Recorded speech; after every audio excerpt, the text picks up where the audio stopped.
Here on the coast, you see a lot of cars, motorcycles on the roads, and you see a lot of boats, jet skis, kayaks, what have you on the water. But what happens when you combine a jet ski and a motorcycle?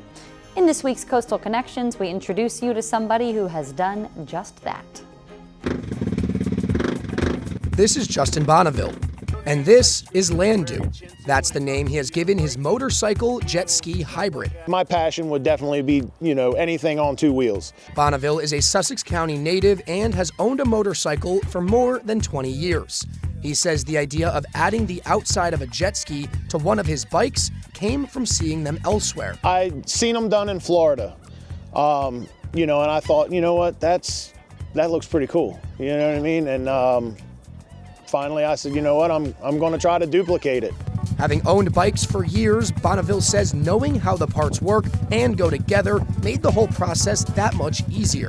He tells Coast TV while the cost was low, labor was high. Stripped all the plastic off the scooter, slimmed it down. Any extra weight I could slim off of it, I did. And then, once I had that bare frame scooter, then I knew the dimensions of the hole I needed to cut in the bottom of this jet ski to be able to, set it on top. And finding the jet ski to use worked out just fine. I actually bought the jet ski out of a buddy of mine's backyard with a blown motor for $100. He says the best memories for him come from others' curiosity. And he says he never gets tired of all the questions. It's been very positive, from, young to old.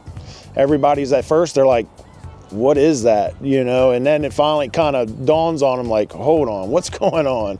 So it's been cool. Despite being half jet ski, it cannot go in the water.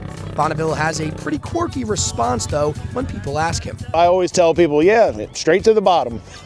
Bonneville shares one thing that made all the long work worth it: reactions from the young ones. I was that kid.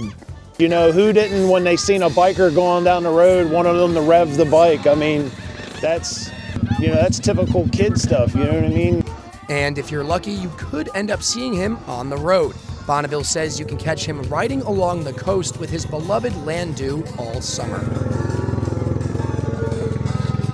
For this week's Coastal Connections in Sussex County, Brendan Conroy, Coast TV News.